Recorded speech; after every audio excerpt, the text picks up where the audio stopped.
Hello and welcome to my channel, as well as welcome to my first podcast episode. I'm so excited. Today, I have my very lovely friend, Amanda. Everybody give a round of applause for Amanda. Woo! Thank you so much for having me. Thank you for being on the show. We met in college. Actually, my first friend I made in college was Amanda. I was walking to class, and then I held the door for her, and she was like, "Thank you." And I was like, Thank you. Actually, thank you for existing. No, seriously. When I saw you with the Hello Kitty backpack, I was like, I need to be her friend. Yeah. Like, actually. Yeah. A full-grown woman, by the way. A full-grown woman with Hello Kitty backpack in college. But, it's timeless. Hello Kitty is timeless. Amanda, tell us Absolutely. about yourself. Well, let's see where to start. I was born It all started when I was born. It just started. Yeah. I mean, I recently just graduated UC Davis. Let's Then mother kind of freaking go. Yes, woman in education. Yes. let's go. Alumni. 100 emoji. Thank you. And I've been just kind of investing in work, but I'm in grad school now. Let's So fucking go. Higher education. at CSUN, Cal State, Yes. Northridge. Let's go. We love CSUN. We love Northridge. Yes. Love you. Shout out. Love you. Big shout out. So, what are you studying right now? Well, I'm studying to be a school counselor. I'm doing my master's program in counseling and specializing in school counseling specifically. Thankfully, along with that program, that I get to, I guess, pursue my licensure and what it's called in California, it's LPCC, which is licensed professional clinical counselor, right? So it just helps out what I want to do. I think overall, I obviously want to be a therapist, but I love working with the kiddos and I want to specialize in play based therapy and just help them kind of be in tune in terms of social emotional learning. Because at the end of the day, kids need help. They got big emotions. So, I got big emotions. So let's say this is the day in the life of 30-year-old Amanda. What do you envision? 30-year-old Amanda, fuck. Let's see. How old am I now? I'm thinking a little far ahead right now. Let's hopefully that I'll be able to, live on my own. Do I want kids myself is a huge question that I think that I've been very kind of like thinking about a lot lately, considering how I really love to work with kids. Mm-hmm. If I'm 30, do I want kids of my own? I think it's hard to make that decision, obviously. But I think in due time, obviously, if I meet the right person, being able to get myself settled financially and emotionally, mentally, then yeah. But hard to say of now. I would for sure start a private practice and hopefully build on that. And depending on what school that I want to work with, usually high schools are the ones that hire the school counselors. They're just more variety that way. But I just love my elementary school kiddos. So, So let's say it's a Monday for a 30-year-old Amanda. You wake up in the morning. You brush your teeth. What time are you waking up? Right, you're brushing your teeth. Tell me about the day. Tell me about Monday. All right, Monday, I wake up. I'm going to say probably around 6 a.m. 6 a.m. for sure. Used to work starting my shifts at 6 a.m. at Home Goods. Terrible time. I had fun though. I had fun. So waking up is not the problem for me. I say this, knock on wood, right? But get my breakfast, get my coffee, and usually school starts like around 8 o'clock. So I'll clock in at 8, depending on what school I'm at. I'm there 8 to 3. Say, for an example, I'm writing down reports of like IEPs for students. Then I'm probably there most likely until 4 or 3:30. But usually in a day of a life of a counselor, I haven't really seen firsthand what they do. While I'm editing this, I forgot to mention something I wanted to mention was there's this thing in Iran that's called like karamuzeshi, and you could basically go to like people's jobs and see what the day to day looks like. Like, let's say you want to be a therapist, for example, you could go to their clinic and see what it's like. Of course, like they have rules and regulations like HIPAA there as well, but basically you get to get a gist of it. There's stuff like that that exists here as well, like in the US, but it's like less accessible than other places, I think. But I just know for a fact that they're definitely building on reports for kiddos who have 504 plans or IEPs. And for the Also, guests, what are 504 plans and what are IEPs? so basically, if you're a student who has a learning difference, we don't say disabilities Okay, anymore, period. Actually, right? I didn't know that, so Um, that's good to know. yeah, of course. Learning difference such as ADHD or autism or OCD, anything in regard to that. If you're on an IEP plan, it's just an individual learning or educational plan. That's what it stands for, right? And it's just basically accommodations such as more testing time, moving over to another classroom if you need more independent work. I guess accommodations and turning in classwork or homework, which I haven't really seen. But I just know for a fact that those students also get counseling in regards of where they're at and where their path in terms of academic planning. So just a little extra boost and help. And then 504s usually work with students who are doing ABA therapy. So basically at home, kind of learning how to like regulate emotions. This is usually in terms of the autism spectrum, right? With those kiddos, it's just same thing, but not necessarily based on district. It's just an individual plan that will go all the way until college or higher education. Okay, perfect. Okay, perfect. Okay, so you clock in at 8 a.m., probably leaving work around either 3:30 or 4. How long is your commute home, like hoping how long? Or how long are you willing to commute, I guess is the better question. I'm willing to commute probably no more than 30 minutes. Yeah, I commute. think, Yeah, I've yeah. noticed commute is I mean, in SoCal, everything is a fucking commute, and it's so awesome. It's so bad. It's so bad. I mean, I commute now, right, for grad school. And from where I'm at, right, in the South Bay area, going all the way up to the valley, that's an hour without traffic. Amen. Amen. So Amen. 30 minutes will be my max. Yeah, yeah, yeah. Everything I remember, because right now I live in North Bay. I live around SF area right now. And Mm-hmm. I've noticed that everything is like super close. And I remember when I first started dating my boyfriend, I was like, oh, it's only like a 15-minute drive. And I met my boyfriend in college, so this is me like coming from SoCal, right? Mm-hmm. And he's from Japan and also lived in the Bay Area, North Bay Area for a while. And I would be like, oh, it's only a 15-minute drive, and he'd be like, 15 minutes? That's so far. I'm like, what are you talking about? 15 minutes? That's so long. Like, no, it's not. That's not at all. But now that I live in the Bay Area, I'm like, okay, yeah, 15 minutes is it's long now that I'm thinking about it. But yeah, commuting is like dreadful, especially if like you got other things you want to do. Like the entire time while you're driving or while you're on the train or you're on the bus, you're like, I could be doing the thing I want to do right now. Watching this back right now, I keep thinking to myself, like, duh, like I'm just stating the obvious. Sorry, guys. I'm stating the obvious. Mm-hmm. And you're I just mean, like, it's been a great, I guess, asset in terms of mindfulness and just being still. mm-hmm. That's the positive.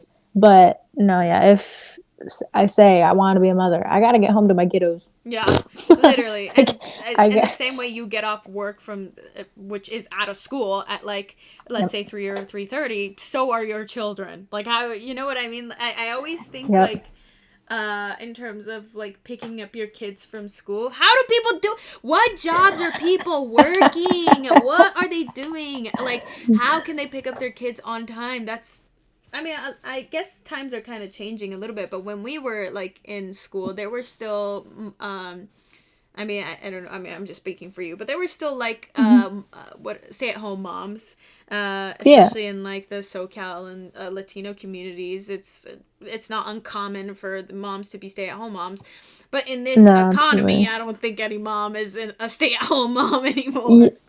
It's usually, honestly, it's kind of funny because it's like the dads are the ones who stay at home and the moms are the breadwinners. Hey, period. Hey, can I just say, period? I don't mind But that one yeah, bit. no, for sure. But usually it's the case. It's like always a family member picking someone up. I Mm-hmm. remember, but for us, I just remember my dad actually picking us up, and my mom not coming home until like 6:30 the latest. Period. Yeah, Yeah. for me, when I was in school, I'd get dropped off. Like my older brother would take me to school, and or like sometimes my dad would take me to school, or sometimes I'd carpool. But then on the way back from home, I didn't back Right. from school, I almost never had a ride, so I would either catch rides. Actually, that's how me and Delaney, my best friend, became best friends. Is like one day I was like, yo, can I catch a ride with you home? And she's like, yeah, I'll take you. And then we became really close. But in middle school, I always went to the Boys and Girls Club, which is an after school program. So I stayed there, and then I caught a ride with one of my friends because my dad was always working. He was always working, Yeah. and he can't just like leave work and pick me up. And also, like, don't blame him for not feeling like it either. Mm. No, yeah, for sure. I mean, I'm also kind of grateful, at least where I work at too. Um, at least in the district, there's also like after school programs that have been Period. offered up. Obviously, the Boys and Girls Club is still there. It's gotten a little expensive though. Tell me Like, about it. Tell me about it. I remember when I was in the like, Boys and Girls Club, low income families could have their children be at the Boys and Girls Club for free. So mhm, I was at the Boys and Girls Club for free. But then, mhm. as of recent, I checked back in with them for some reason, and they were like, "Oh yeah, now it's like $100 even if you are a low income family." And I'm like, what What? are we doing? Like, what are we doing? The after school programs should be free. Is that a controversial take? I mean, no. Shouldn't be. Should Shouldn't not be. be. Should not Absolutely be. not. Like, should not be. First of all, it's good because you get to, there's sports, you could play sports. There's homework Mhm, help if you have homework help. And sorry, but your parents are not getting out of work until at least 5 p.m. So mhm. it's like it's I like after school programs. I had a great time. Some of my best friends I made in after school programs, and it's just a really good resource to have. So I wish more of our first of all, I wish we had more money in education. Firstly, let's start there. And secondly, I think after school would funding would be pretty awesome. So that's that. And tell me about grad school. Like, how do you like it? What is that? What are your advice to people who want to get into grad school? Tell me the whole shebang. Oh man. Well, first things first. Imposter syndrome. It's a real thing. I would like to tell you that. However, I guess having a cohort of 50 people, which is pretty insane and pretty big, has been such a huge help for me. Like, yeah, we're all struggling, but we're all struggling Together, together. a sense of community. Together, Yes, a right? team. Yes. I can't speak for everyone who's in, a master's program or a grad program because, I'm in counseling, different compared to someone who's in engineering or any STEM major, right? But I think one of the biggest benefit, at least in my program cohort, is just obviously they care about your mental health and well-being. And another thing that I notice why a lot of people stray away from master's programs is because it's like, oh, like it's hard, it's mentally taxing. It is, but you can tell that these professors and these advisors, they want you to succeed because it's like you're here, let's get you successful. Mm-hmm. Let's, throw you into the world. Let's have you make a change. And if we are able to help and provide for you, great, awesome. Not as compared to undergrad where it's like we don't give a shit if you graduate or not. You paid our money, Mm-hmm. right? Mm-hmm. So I that's just like want a to do my huge research and get paid for it. Yeah, 100%. Yeah. So that's like the huge difference that I've noticed. And what about in terms of like, well, after we graduated, you worked a year with children. So you also have that experience of being in the workforce before going to school. And so I think my question is, making friends in college is pretty easy and super fun. And whenever we hang out, it's like when I was in college, it'd be fun. Like it'd be exciting. It'd be new things. And then I notice now that I'm in the workforce, even if I am hanging out with a friend, I'm still anxious and it's not as exciting. Like I don't feel as fulfilled or energetic as college. So what about, tell me about undergrad versus being in the workforce versus being in grad school in terms of making friends and like hanging out. I think, see, that's the thing. I still to this day talk to my friends who are from undergrad, and I would for sure emphasize that they are lifelong friends, and they have been with me through pretty hard times, right? Guys, I'm one of them. Guys, I'm one of them. I guess being in the workforce, though, it's hard. It's hard, and I think also coming back from LA, like kind of trying to hang out with my friends from high school. It's just you need a month in advance. So I will admit that it's a little lonely. However, I guess working with the teachers and just like learning what the education system or the field or just like the school that I worked in general, just getting the ins and the outs. Some of these women, I swear, like, who told you that? Right. Who taught you that one? Right. So I'm glad that they kind of, I'm glad that they kind of like adopted me. But I think the funniest thing is that like the reason why they love to talk to me or chit chat with me because I mean I'm great with the kiddos, and I think also just to get an understanding what some brainwash is, But I will say this is that the women 6'7" into his child Kaisanat. The biggest one is 6'7". Apparently that's banned. 6'7". No, I get brain rot. I get it. Right? Okay, I get it. It's how you're supposed to communicate with the kids, unfortunately. I'm with the youth. But like, I'm with the youth. Right? But thankfully, like, oh man, it is also like some of the teachers, the educators. I mean, their mothers too, and it's just kind of funny. Like, oh, you remind me so much of my daughter. And I'm like, do I? Why? Thank you. We do hang out socially outside of work as well. We try to, make a schedule and decide what we want to do. I think we've all hung out. So the program that I'm working with is ELOP, Expanded Learning Opportunities Program. It's the after school program. And the site that I am in, all the educators and the instructors, we just find ways to just hang out or just do like special bonding days. And excuse me. We like literally went to BJ's for like happy hour. Period. After a long, hard day of working with kids. Because let me tell you. I'm gonna need a Skinnerita now. Fuck, a Skinnerita, I'm crying. Bottomless mimosas. Amen. I need to catch a vibe with a school principal now. That's the thing. And I think another hard part is trying to figure out when to keep it professional. Yeah. And when to kind of be like, oh, no, we're good coworkers. We're good enough, I guess, very bonded to a point where we can hang outside of work and be okay. So it's just hard kind of understanding where the boundary is. That, I guess, yeah.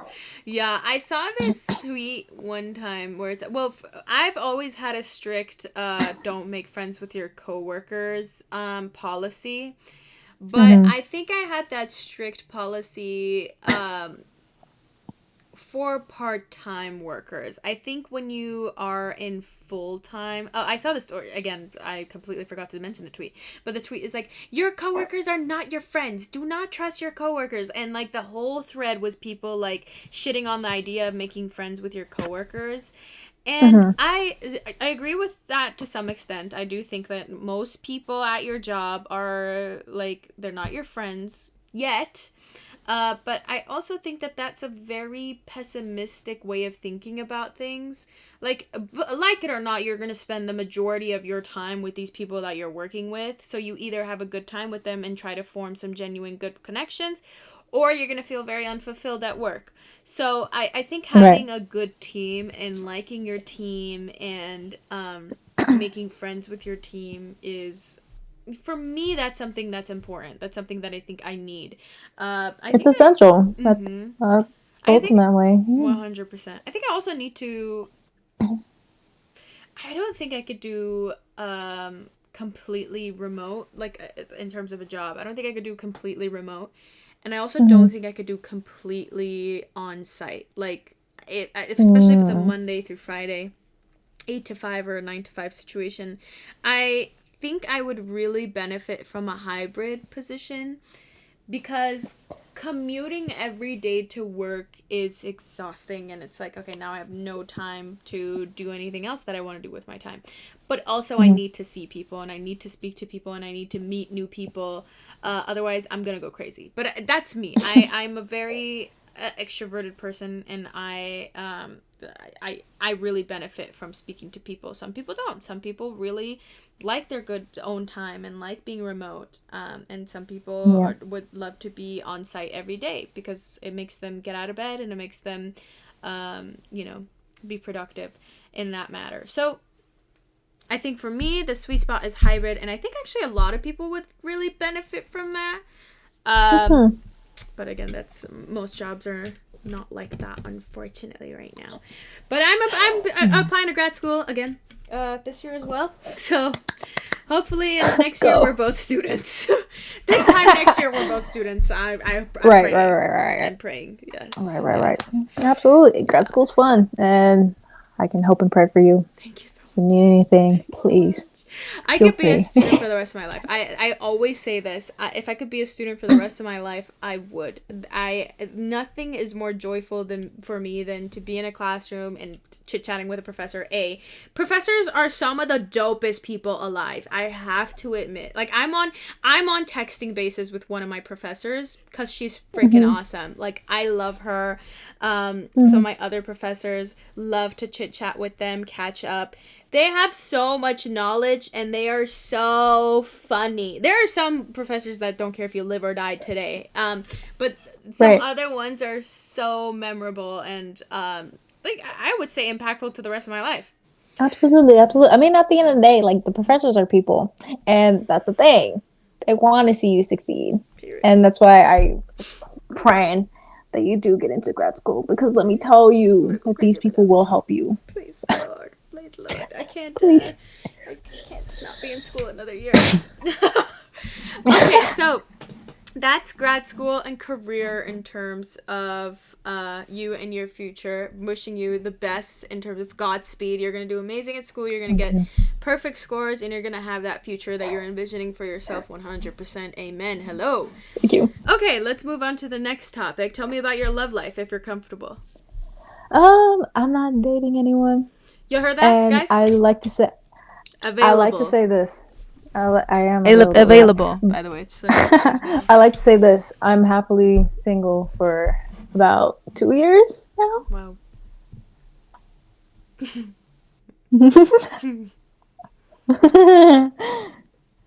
Happily. Period. And that's the thing. Period. Yes, we could talk about what's your type is such a weird word to use, but what's your ideal characteristic traits in an ideal partner? Okay, that was a professional way of saying it. I was gonna say, low-key, I might as well get my therapy license now. No, let's see. I'm not about someone whose physical appearance, but if you look like David Korsman, you hit me up right now. You guys heard that again. But I think because I am naturally someone who's hardworking and extroverted and love talking to people and just love I guess, meeting new people, I need someone who's like a little bit, they can par up with me for sure. And in terms of just, I guess the drive, nothing makes me more attracted to you than for you to say, I have a plan and this is how I'm going to pursue it. Period. Passion. There we Right? go. Because regardless, because again, school may not be for everyone, right? But I need a plan Yeah. from you. Yeah. And if you come up with like, oh, I want to do this, great. How are we getting there? I don't know. Yeah. I noticed that a lot of people say like, "Oh, I need to get rich. I need to do this. Oh, we should totally start a business. We should totally start a business," and they end up never do. That is, most people do that. Most people do that, and can I tell Yeah. you, I'm immediately guilty of that. I'm so guilty of that. I'm like, I need to start a business. I need to do this. I need to do that, and then I end up never doing it. And I think that's what sets people apart from accomplishing the things that they want to accomplish versus not. Like, you actually have to do it. That's the unfortunate part. But the other side of that coin is that, like, well, people are busy. People are tired. People have jobs. People work. You know, they have to make ends meet. And depending on your job, it could be very draining. You could be very tired enough to not have time for anything else. So I think I see both sides of that coin. No, absolutely. But 100% valid, especially now. Socioeconomic status of the world right now. It's hard. Amen. It's hard to pursue dreams. It's hard to pursue your passions because you're just trying to get by. Yeah. Also, everything is competitive. Like, first of all, let's start with the arts. If you want to be a singer, songwriter, actor, what have you, incredibly competitive right now, but also the easiest right now than before. In terms of like TikTok. So many people got famous off TikTok. You know, like back in the day, you'd have to. I did too. We have a niche micro celebrity over here. I escaped that world. I'm not going back. I moved on. My past.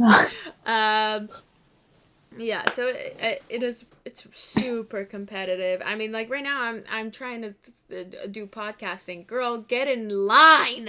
There's 2 teenage boys, 16-year-olds that got the same fucking microphone that I have. They have it both set up on OBS just like I do. Like everyone and their mother is trying to podcast. But hopefully I'm different. Hopefully people give a gaff about me, and hopefully I give a gaff. Thank you, I really And people should give a gaff. Thank you so much. Come make a girl with me cry. Oh my god. Thank you so much. Thank you so much. So I think that is that. I mean, it's just about actually doing it, which that's so much work. I guess, see, that's the thing. Yeah, you know, that's a lot of it's work. the motivation part where it's hard work.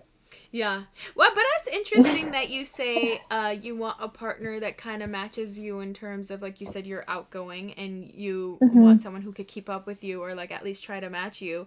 Because there's also people who like the opposite. Like for me, my partners have always been people who are super reserved and like they don't really talk, except for one partner I had.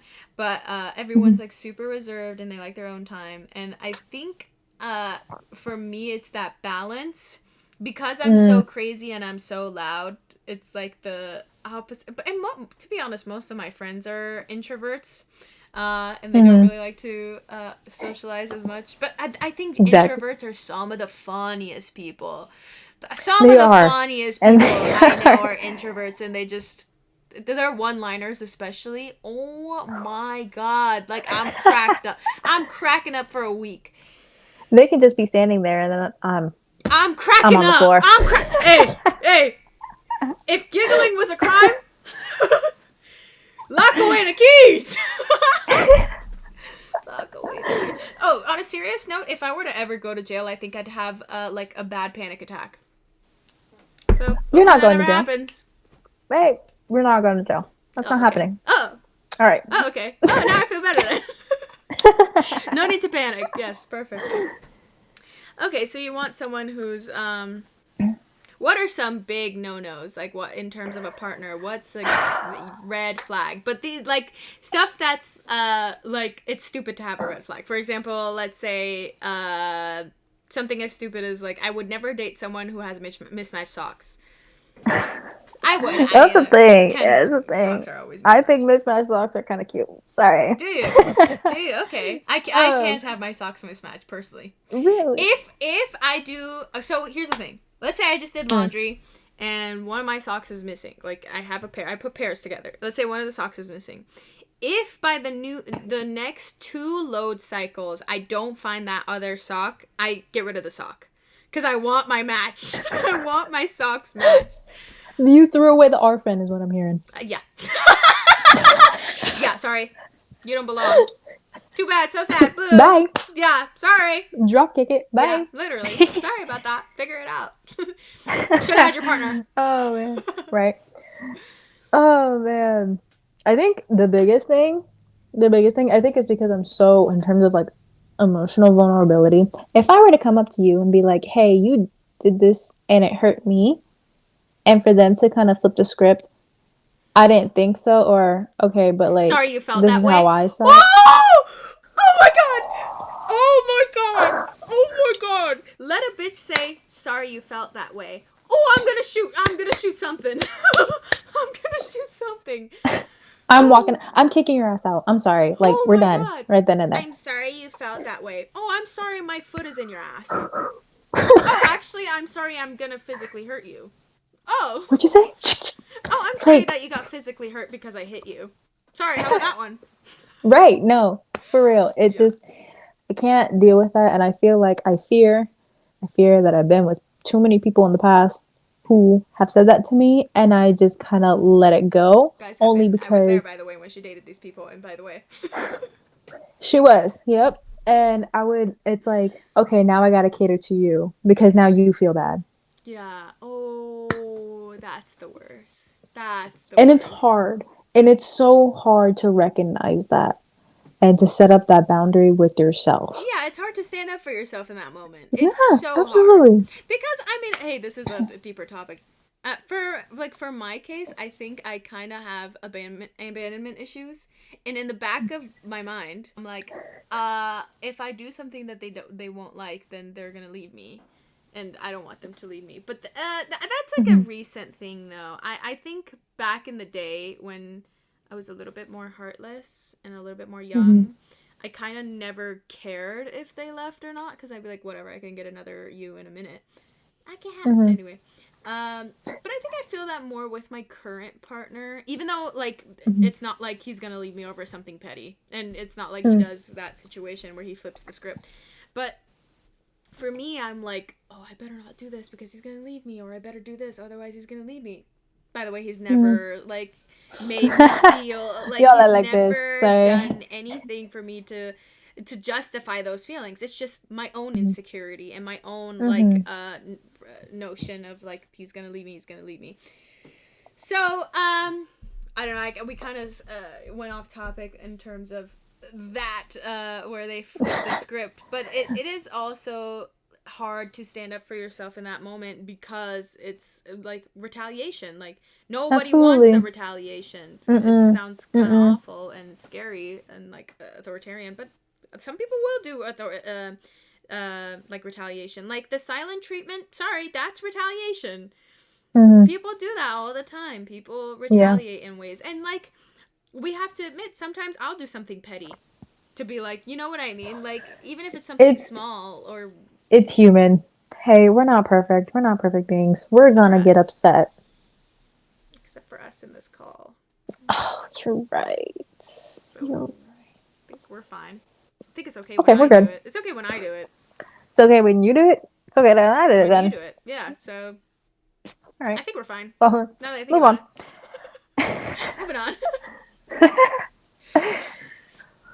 Okay, so that, give me 2 other things that are like complete no-nos for you. If you're not funny. Yeah. If you're not funny, I'm sorry. I'm a comedian. Yeah. And if you can't make me laugh, and I laugh at the most corniest shit ever, and if you cannot get a out of me, you're out. You've got to go. You gotta go. You gotta go. It's just... You've got to go, yeah. And in that same manner, then, what about someone, like, What about sense of humor? Like, what in terms of how much you can joke with them and they'd be okay with it? Because there's some people like they completely don't like jokes at all. Like, if you're like, "LOL, why your shoes look like that?" Like as a fun joke, and they get offended, and they have every right to be Right. offended, whatever, you know. Mm-hmm.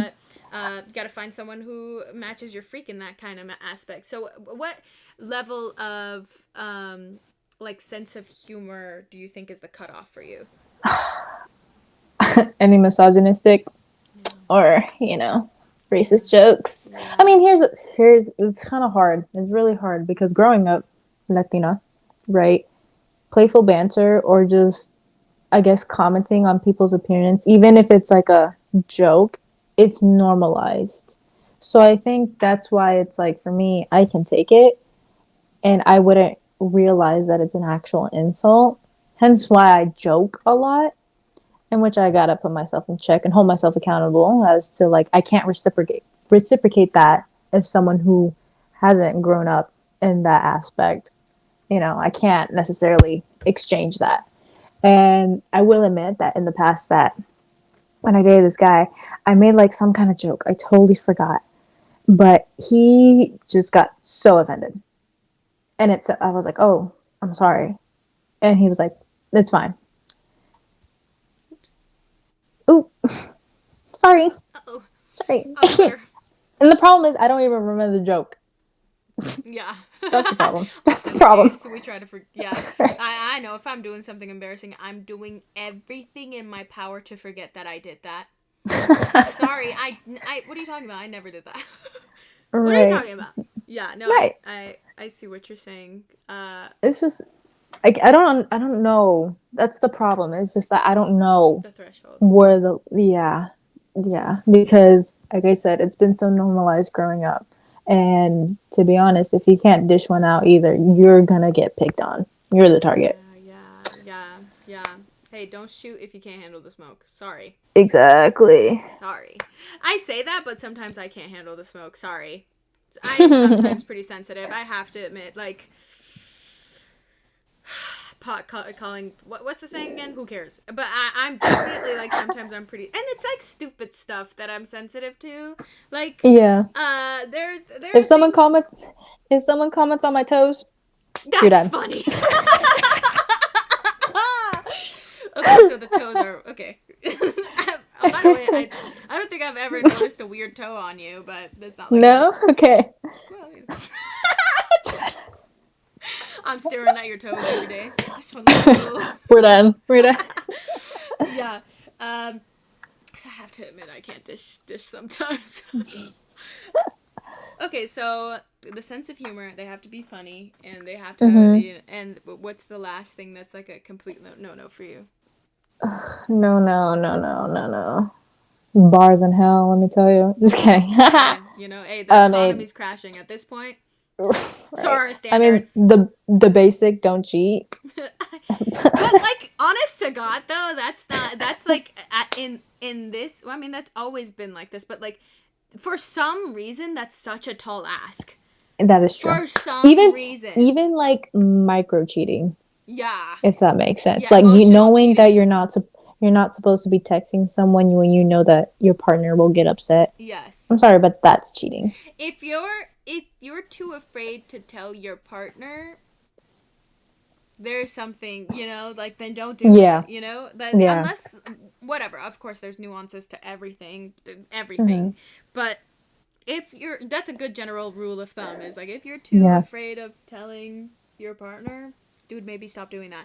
But there's also, like, I almost said in this generation, but I don't think that's true. I think this generation is better about, like, not cheating than Oh, past absolutely. generations, for sure. I remember one time I tweeted something, me quoting my own tweet, by the way, where I was like, I hate that people say, like, oh, past generations was real love and stuff like that. It's like, no, they were cheating and hitting their wives in the Oh, past. They're still doing it, but it was at a high alarming rate. First of all. Second of all, the difference is that now we have the internet and everyone tells us about the bad things in their relationship. Back then, people didn't have the internet, so it was not wide known that, like, yo, so is beating their wife. So I don't like the notion of like, I miss romance from back then. It's like, girl, what are you talking about? Like, has Yeah. feminism taught you nothing? Yeah. That's the thing. It's unfortunate. But like I have my thoughts on technology, but I will never deny that it has helped kind of spread awareness to what people are doing behind the scenes. 100%. So that I will always thumbs up, Mm-hmm. you know? And yeah, I guess in terms of cheating, obviously it's accessible, it's there, but as you mentioned, like, hey, there's a lot of parents or a lot of children of these said parents who are, in therapy or Yeah. not present in their child's life. Yeah. Yeah. So 100%. Yeah, it's dating is, it's one of those things. I mean, thank God I'm very happy where I am. Thank God. and I love that for you. Thank you so much. I can't imagine ever going back on dating apps again. I will have to admit that I'm a cis woman. I identify as woman, and I am woman presenting. And I think I have to admit, for me and a lot of women in my position, it's dating apps are much more, like, much easier than like my cis male counterpart, hetero cis male counterpart, for sure. I have to admit that for me it's an ego boost, dating apps, but for my male counterpart it's probably soul crushing. It's just it tests you. Yeah, soul And what your capabilities of, I guess, the trial 100%, before everything. 100%. I do, I have to admit that. I don't miss dating apps. That's a thing. I don't. Do tell more. I loved it. I'm not going to diminish anyone who does use dating apps. If you on that and you're having fun, by all means. Just me personally, I just get tired, if that makes sense. I just get tired. And sometimes it's like I'm there and I don't even know what I'm looking for. It's just that stimulus of swiping, or scrolling to a point where it's like, this is not, I don't have a goal in this. So what's the point? Again, that's just me.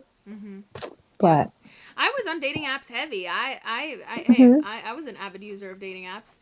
I met my current partner in real life. Like, it was not through a dating app. So it's still possible, guys. Like, it's still very much possible. You could totally, but you have to go out. Like, you can't just expect to stay home and automatically a partner will show up for you in real life. And you have to take risks. Go out and flirt and talk. If they reject you, take that and be like, okay, they're not into me. That's totally fine. Go on to someone else. Like, you don't have to keep pushing, and it doesn't have to be completely soul crushing. And again, I know I am a cis woman and feminine presenting, so for sure for me it's probably a much easier time than like a cis male counterpart. But that is my advice for women, and I use that term loosely. But go out there and flirt and chat, girl. Like, who cares if you're making the first move? It's fun and it's great, and oftentimes it's like super rewarding. I made the first move in this relationship, and we're very happy. So it's don't. This is advice I got from one of my best friend's moms, actually, and it wasn't in relation to dating. It was in relation to like job and career, and but basically she said, basically don't imprison yourself. Like, don't put in barriers for yourself, and don't put in hard no's. Like, no, I'll never do this. You're only cornering yourself, and you're only putting yourself in a cage, in a box. When the baby, it's imaginary. Like, the box is imaginary, babe. Like, go out there. It's all in your head. Literally, don't say never, because I mean, you could for a lot of things, but for other things where you don't have to, if it doesn't go against your morals, don't say never. Like, go out, have fun, Go try something new. Try new hobbies. Go learn a new language. Go Yes. to a run club. What have Yes. you? You're gonna find them there, not Right. in your room. If you want to meet Yes. someone naturally and not through online. If you're okay with finding someone online, that's awesome. I think dating apps are good. I have a very positive bias towards them Hmm. personally. And if you're Absolutely. not I into think it, you know. I feel like nowadays people are scared of getting hurt, Yeah. which is understandable. Mm-hmm. But it's like that's the fear or the anticipation Of of rejection. knowing what might be. Mm. That's the thing. Mm-hmm. What might be, you don't even know if what is. Yeah.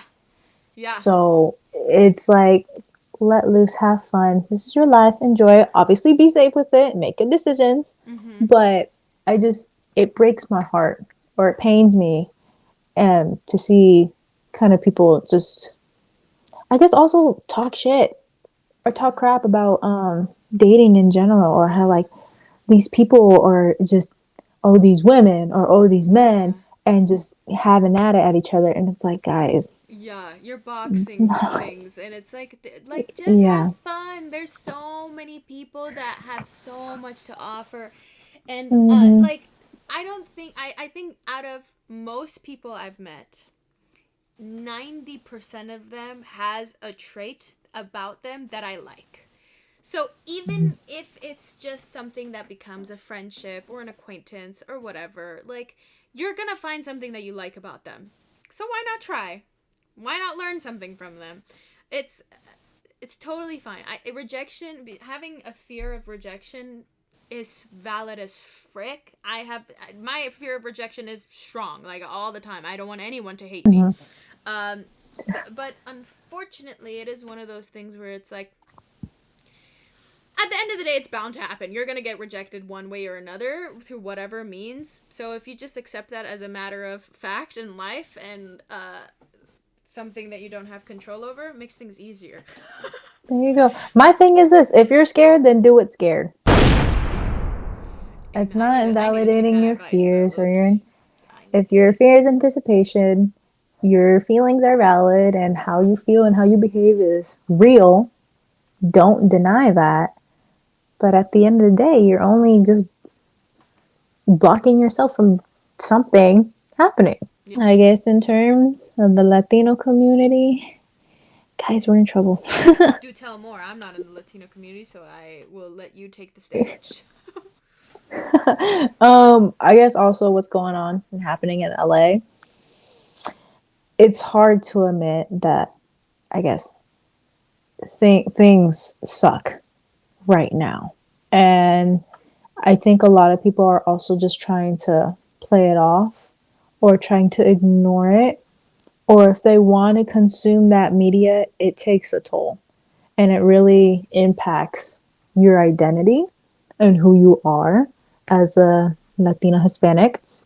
Me being Mexican American, second generation, right? It it's weird. It's a weird feeling because I know I am a proud Mexican woman. I love my heritage and I love my culture. But I also gotta, you know, admit that being an American citizen is a privilege and a blessing. So I guess finding that balance and just acknowledging that like some people they don't want certain people here, it hurts. It does.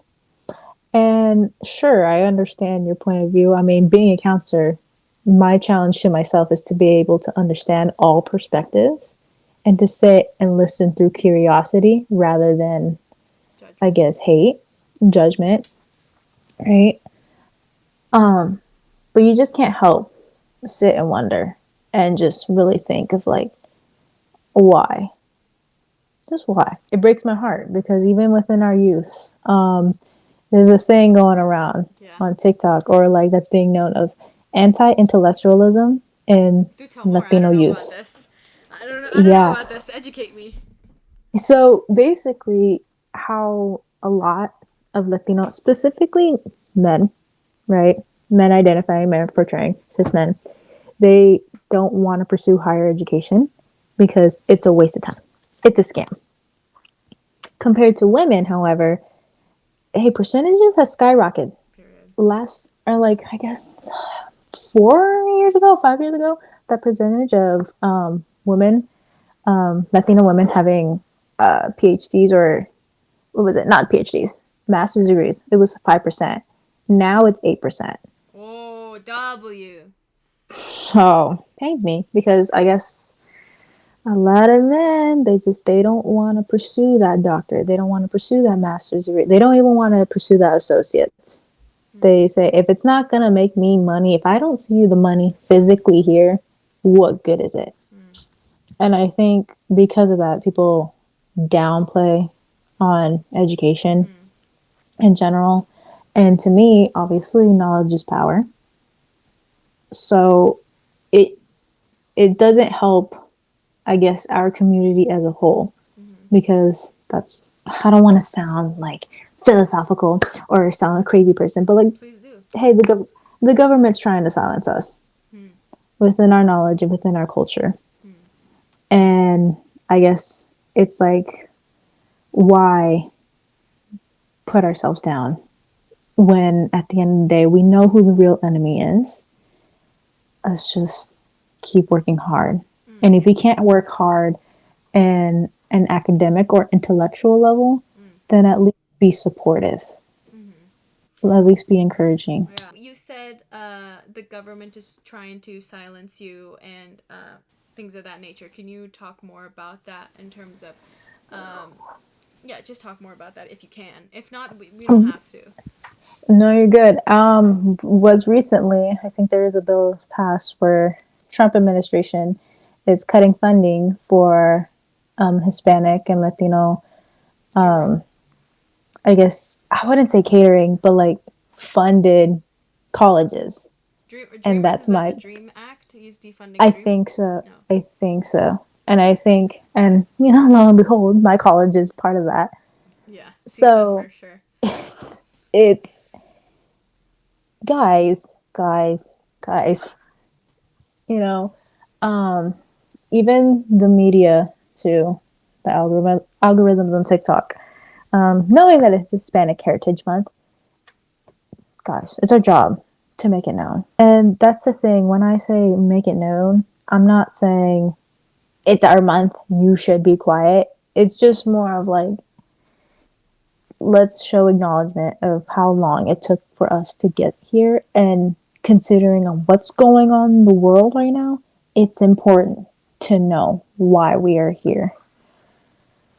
And that's the thing. That's what saddens me too, because also in K through 12 schools in general, funding has been cut in the Department of Education, and kids in K through 12, they don't want to go to colleges anymore, you know? And even so, it's like, how can we get kids excited for college when the immediate thought is, I can't afford it? Yeah. Mm-hmm. Yeah, money. What a what a topic. Yeah, What a I will topic. have to admit, unfortunately, I am pretty green, meaning I'm kind of uneducated when it comes to politics and policies. It's I hate to admit, I used to really be into politics and brushing up on the news and stuff like that. But over the years, I have gotten exhausted. I feel like every news headline I read back then, I just would get, it would bum me out. So I think in the most recent years, I've been less active, which is not good. I think people need to be educated on whether they agree or not with whatever is going on right now in 5 years or 5 years past. It's good to be educated so that you could make those opinions, or you could. Every government is up for criticism. Every government can be criticized and should be criticized, because otherwise there's no way you can make the government better. We should always strive for better. Even if a government is great, if a government is awful, we should always strive for better. And in order to do that, we need to be educated. So this is criticism for me. I think I need to be a little bit more educated in this aspect. So I'm a little green, but yeah, that was insightful. Thank you for sharing about Of that. course. No, And absolutely. And then mhm. that's the thing. I completely understand for, seeing the media and especially what went down a couple weeks ago. It's, you don't want anything to do with that.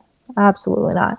And I think that's what kind of pushes people away respectfully and, understandably.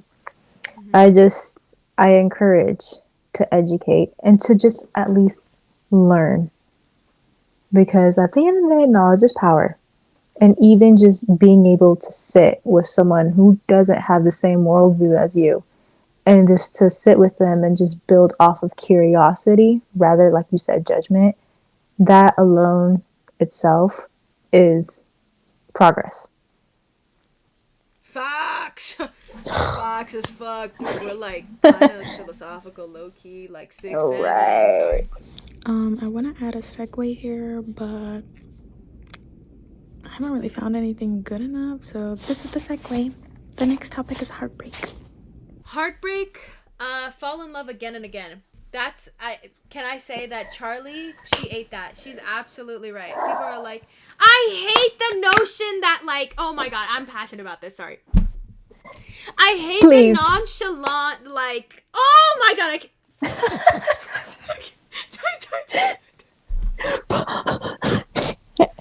oh my god. One moment, technical difficulties. No, that's okay. Oh my god.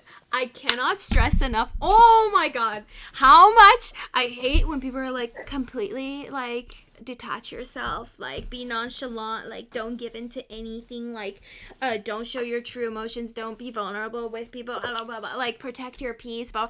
No. No. Fall in love again and again, again and again and again, like and again. Oh my god. I'm like pissed. I'm very passionate about this. I'm angry. No. Like, just be. Oh my god. Hello. I think I Hello. can't hear you anymore. Oh no. Okay, I can now. Okay. Okay. My headphones felt my energy and was also Oh, crashing out. absolutely. Yeah, I don't like that. I don't like people who are like too cool for school. I don't like people who are too cool for school. Like not just school, like the saying like they're just too like yeah, I they think take that's themselves for too me. It's seriously. just Like, oh my god, everything in general. fall in love again and again. Sorry, continue. No, absolutely. And I think that's just in things, it's just in general. I'm sorry, but like, I'm not sorry. The nonchalant act only works for certain instances. But to me, it's like, why turn off your humanity? I can go on and on and Please on do. about just love Please in do. general. But it's like, what? I'm gonna Falling in cry. love rocks. Like, no, like, I'm literally gonna cry. But like, what a blessing it is to feel so deeply and to love and care for someone so deeply. And I understand heartbreak, it sucks, it hurts. But what a blessing it is to feel that emotion, that nasty emotion of just like, oh man, like that hurt. It proved that you What? loved. It proved that you loved, and it proved that you're human. That's There you proof. go. That it proved that you have humanity. That's the proof. Exactly. That's the proof. Like I especially don't thank you, thank you, thank you. I especially don't like people who again, there's nuance to this. With everything I have to preface this that there is nuance to this. But like Mhm. people who break up and immediately they're like, "Oh, fuck that bitch, this that and the third, like blah blah blah." It's like, "Okay, you loved them. You're acting. You loved them. You loved Yes, them that's unless that's the ego. yeah, That's the it's the ego. ego, 100%. And again, there is nuance to this, you know, like, Mhm. turns out that your partner was a horrible, cheating, awful, abusive person. 100% I understand. Then it's like, okay, yeah. Or, like, you were stuck in this toxic relationship and, like, you were Mhm. dissatisfied for a long time. Okay, yes. But, like, breaking up and then being like, oh, they suck, like, oh, this, and that. It's like, okay, but you loved them. Mm-hmm. You did. You It loved them, and that's fine. It's okay. It's okay to love, and it's okay to it's not not, anymore. yeah. Like, just do it again. Who cares? Do it again. I think that's another thing about heartbreak too. It's like you're hurting, but you're learning to love yourself too. Amen. You know, like, oh man, okay. Talking about recent breakup, that one hurt a lot, a lot. And I would like to say that I dealt with it pretty maturely. I think so. No? Yeah, I think so. Okay. I mean, yeah. Okay, cool. She was there, Checking in, folks. checking She in, was there. checking in. Yeah. Right, guys? Right? No, yeah, 100%. I think so. I think it was mature. I Yeah. think it was right. I think you crew when you needed a crew. You crowed when you you cried when you needed to cry, and you went through the motions. It comes in waves. Heartbreak of Mm-hmm. any kind, breakup of any Mm-hmm. kind, whether it is romantic or friendship or even familial, it's gonna come in waves, and sometimes it's gonna come back years later, Mm-hmm. Mm-hmm. and that's And okay. That's and okay. that's the thing. I can confidently say that every person who I've been with, I was in love. And I still do have that sort of love for them. Just like a bittersweet. Like, oh man, that was a time, but we moved on, right? Yeah, there's nuance to that. It's like you Mm-hmm. loved the them that was then. You may not love them Mm-hmm. now. For all you know, they might be a stranger to you now completely. But the person that you knew then is still alive in your memories. It's still a person. It's still there. And even if you don't love them, which is Mm-hmm. valid, like if you don't love that even version anymore, because now you outgrew that, you outgrew Mm-hmm. liking that type of person, or the characteristics, like the things I used to find cute and quirky when I was Mm-hmm. 17 is not things that I find cute and quirky right now at my 23 years of age, and that's only 6 years. Imagine like more than that. But it's 100% in terms of, fuck, I forgot what I was saying. No, I had a really nuanced thought too. Oh, and Damn. I mean, you cared, and you might Yeah. still care, and you might not care at all. But it's what a wonderful thing it is to be human. What a wonderful thing it is to have these complex emotions and big Mm-hmm. emotions and big feelings. What an amazing Absolutely. thing. We're alive. Absolutely. That's fucking awesome. Whatever it Right? is, whether it's a biological evolution, psychological evolution, where we got to the point where we're able to feel these complex emotions, what an amazing feeling. Preach it up. Preach it up. And Existential. it pains me that people choose to be emotionally constipated. Wait, Or you they hate decide that? to Emotionally constipated is the funniest thing, hey, by the way, I've ever heard in my life. Hello. That's hilarious. But like Emotionally seriously, constipated. Fuck, that's a like banger. to turn up like just fucked up. Like no. No. No. Let's not do that. And I'm not gonna tell people how they should and should not feel. But always if you give someone that space and be like, feel, they're gonna do it. Yeah. They're gonna do it. They're gonna do it. Regardless Believe of it or not, how they you're literally a person. yeah, exactly. Regardless how you portray it, how could be angry. That's a feeling. Could be sad, crying. That's a feeling. I'd rather Right? feel. I'd rather feel than not. And Yeah. that's why it's just you have to find the beauty in heartbreak because like what a blessing Mm-hmm. it is Mm-hmm. to like sit with yourself and to give space to yourself and to allow And to hold yourself to space. Sorry. really you're good. And I understand, like, heartbreak is fucking hard. Like, it's like to the Sucks. point where it's like, dude, I can't fucking breathe. Like, I'm so anxious, I'm so sad, Yes. I'm so this, I'm so tired, I'm so sleepy. Heartbreak makes you sleepy. That's for sure. The best way that I like to put it, waking up after the breakup, it feels like you push the reset button For another into day. some yeah. You just feel like what just happened? You know? Yeah. Any advice for our viewers going through heartbreak right now? How do you get over it? Sit with it. sit with it, What heals? right? What do you And think heals it? Time or talking or? here's the thing. Time doesn't heal. You do. Amen. Time just continues. You're the one who puts in the work and puts in the effort to acknowledge yourself, right? And I would say that isolation helps, but being in a community, talking friends, verbally expressing it too helps a lot. I know people journal, and for some it doesn't help. People meditate, for some it doesn't help. But being able to say, like, I miss them, which a lot of people like to kind of invalidate themselves Yeah. because you do. You There's lost the power in person who was part of. admittance. There's power in Yes. admitting. There's literally power in admitting that you do miss them, or you are feeling sad, or you are. Hmm. There's power in that. Hmm. Absolutely. And that's the thing. And it comes, like you said, it comes with waves. Healing isn't linear, right? To this day, I'm still healing from things what I thought I've gotten over with, but that's part of the process. And I'm not saying it's like, oh, you'll never get over it. You'll never get over it. It's you will. You will. You will. You will. It Yeah. just give yourself grace and allow yourself to just feel and to be.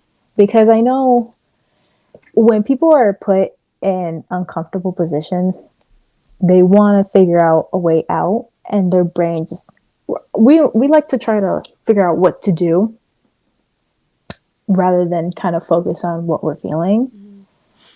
And Solution to that's the just problem, and it's like that. sometimes the solution is the problem. It's Mhm. just to experience the problem, Mhm. and that's the solution. Mhm. And that's the solution. Yeah, so if you're going through a heartbreak right now, stand strong. You're good. Just feel it. Just go through it. Talk about it. Just breathe. Be Yes. nice to yourself. Take care of yourself. If you have the means to take a break from whatever you're doing, such as work or school, do it. Take a few days. If you have the means to, of course. I have to admit that some people don't have that privilege. But if you do, take advantage of that. Mhm. And then after you're good, come back. And if you're good for a while and then not again, that's fine.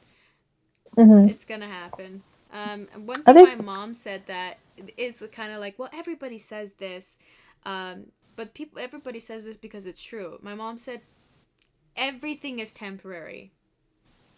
This too shall pass.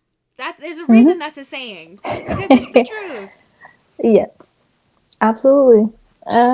Absolutely. I like another big thing. Take yourself on dates. Yeah, Go on a walk. yeah. Go to the movies. Like, do something Hit the that gym. only you hit the gym. Hit the Yup. gym, Hit the dude. gym. Hit the gym. Exercise. Dance in your room. Now is the time to be in tune with your body. Yeah. And I think that's why a lot of people want to avoid that hurt. Mm-hmm. It's like, no, this is the time to really focus on what your body needs. Mm-hmm. And Yeah. what a blessing that is. Yeah.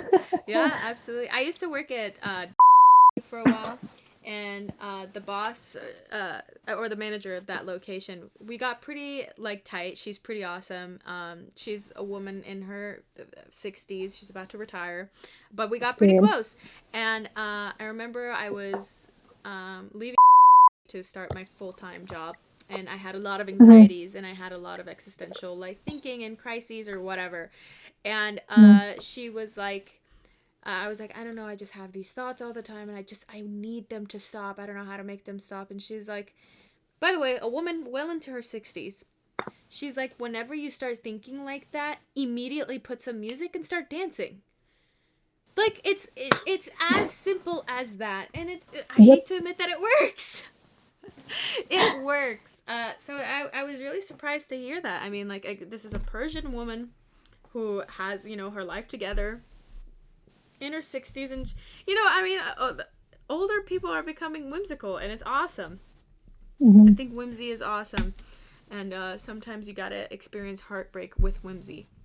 Let's talk about kids in the education system, K through 12. who are unmotivated because of technology and live streaming culture. We were talking about this the other day. Do tell more. I mean, you work with kids. Right now you're in school, but you were working with kids, and that is your passion, working with kids and leading the next generation into doing higher things. Tell us about your opinion and observations on that. I think because technology is so accessible, and we have a lot of things that are right there. There are two things that I notice that is starting to, I guess, diminish in our youth. Is one, patience, and two, motivation. I guess both of them can go hand in hand. But I've noticed, at least working with the kiddos, is that there's just like a cognitive dissonance of some sort, of learned helplessness. And what that is basically kids don't want to try. They don't want to think critically. They want everything done from the cater of someone else or the cater of something. Yep. Of accessible. It breaks my heart because there are some fourth graders who already have their phones. And I'm like, what are you as a fourth grader needing for your phone? I understand safety reasons, sure. But those are the same kids when I go, oh, what do you plan on doing? I don't know. And I get it. You're fourth grade. Oh, okay. Well, after high school, what do you want to be? I don't want to go to college. What? Period. And you don't have to. You don't have to go to college. No, you don't. You don't have to go to college. But immediately dismissing that is like, oh man, like open up your options. Like don't again, like going back to what we said earlier. Don't corner yourself. Don't do that. Don't give yourself less options. And I think another thing, because of live stream culture, like you got the live streamer. There you go. Shout out. People or kiddos, they want to do that, which is great, but they don't know it. Keep it as a hobby. Keep it as a hobby. It's a rare chance. Got it. For those who make it huge. Got it. This is advice for me, guys. Yeah. That's fine. No. But it just breaks my heart because it's like the thought of trying is not even a thought anymore. And that learned helplessness or minimum. Just like that's the first step is the initial thought. Yes. Or the critical thinking skills. Shooting that down like you're just shooting yourself in the foot. You could some be of these anything kids, you want. Like some of these kids, they see the paper. I don't want to do it. Yeah. Did you read it?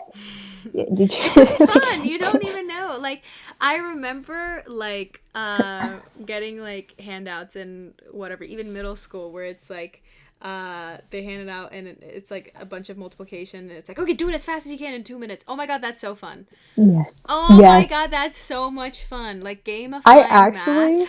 You know what's so funny? I guess in my elementary school that was like a punishment at one point. Like, oh, you're gonna do times tables during recess. I remember one time I went up to my teacher. I was like, hey, can I do times tables? And she was like, oh, those are for only bad kids. And I'm like, but I want to. I was like, but can I just do it for fun? And she was like, okay. Yeah. So am I. Yeah. I always think like, because the PhD is still on the table for me and I'd love to do research. I think for sure in the next few years there's going to be a study done on the long-term effects of short-form content and attention span. Of course, that's already research that's being done. But I also wonder if things such as ADHD, and again, ADHD is not something that's contagious or acquired all the time. Sometimes you acquire it, sometimes you're born with it.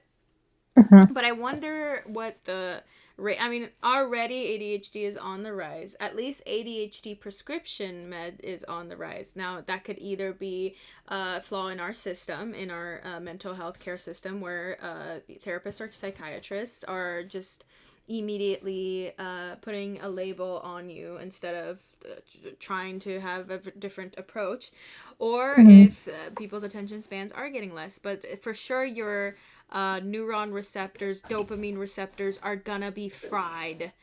Name 10 TikToks you saw today. Name the content. You can't. A kid can't. An adult can't. Nope. You can't. It's if it's not long lasting, it's going to be unfortunately detrimental. I have no problem with long term content, and I'd be an idiot to completely dismiss short form content. But I think, well, of course, moderation is key to everything. But I also think those are things we have to be very careful about. It is our future, whether we like it or not. It is going to have an effect on us. Like, for example, AI, it's going to have an effect on us. That's our future. No matter how much we try to fight it, it's going to be part of our future. So we have to find solutions to make it more sustainable, to make it better for our brains or the environment. Just being mindful of that and trying to find solutions is very important. But I would love to do research on that. No, absolutely. In the future, if I'm ever in PhD, hopefully. It's a rise. Let me tell you. Yeah, no, yeah, for sure. I think obviously COVID was also a huge thing too. Yeah. So gotta put that in as well. Yeah. But 100%. I always say, like you mentioned, like AI, it's part of our life. Yeah. You know, it just when people use it as a part of themselves, it kind of worries me because I always see AI as a tool, like using a calculator. Or money. Money is a tool. There you go. AI is a tool. There you go. Say if you need to solve a pretty hard equation, pull it up, put it in. All right, great. But if you need a calculator to figure out what 2 + 2 is, we're in trouble. Yeah. We're in trouble. We've got bigger problems. We're in trouble. Yeah. And it pains me to say, but like I think people are starting to build parasocial relationships with AI. For sure, I think in our generation of professional mental health carers, we're definitely going to see a bunch of people coming to get rehab for that. For sure, like 100%. Oh, absolutely. 100%. Absolutely. That as well as like the long-term effects of short-form content and the long-term effects of COVID, the pandemic. I think for sure we're going to see a decrease in clients at first because people are going to rely on AI. But then people are going to have like that moment and realize like, oh my God, like I fucked up or whatever. And then it's going to go on a super high rise. I think it's the demand for... Thanks. The demand for... Yeah, period. The one-on-one human mental health care support is going to be in a huge demand in maybe 10 years. Maybe it's going to be a dry spell for about 6 years, mark my words. And then after that, it's going to be a huge demand. So stay strong. I don't know. That's just my predictions. No, absolutely. It's hard because obviously it's on the rise right now. And it's like, what? F me, right? If no one's going to come to me or I guess book me for counseling, what's the point? Yeah. But it's okay. It's okay. Because I'm a firm believer that regardless on who you communicate with, what platform, having real life, physical, human interaction preferably one-on-one. Is needed. Yeah. Yes, is needed not only for like interpersonal relationships, but low key for survival. Yeah. I always say, like, in the same way you go to the dentist to get your teeth checked, or in the same way you go to get a physical, you need to see a mental health therapist. It's a doctor. Absolutely. It is a medical care that you need. Absolutely. At least people with PhDs or psychiatrists, or if you want to be like the super. Because there are some people who will get offended about like calling people doctors when they're not doctors, and like completely understandable. Like imagine going to med school for many years, having a fellowship, working your butt off, and then finally getting that MD on your name, and then some fucking idiot that has a master's is like, I'm also a doctor. It's like, for sure I understand the offense in that. Right. But still my point stands in that when you need those checkups for your skin, your blood work, your Mhm. teeth. You need mental health checkups as well. Absolutely, and I'm a firm believer at that. And counseling, it's like a service, if anything. Um, it's like I guess the term is starting to turn into client if you're in counseling rather than a patient. Patients is for like psychiatrists and those who are working in rehab. But if you're a counselor or a therapist, you're working with the client, Yeah. which I thought it was kind of interesting how they're using that term now. But I guess it will make sense because It's pretty it's semantics at that point. Though. yeah.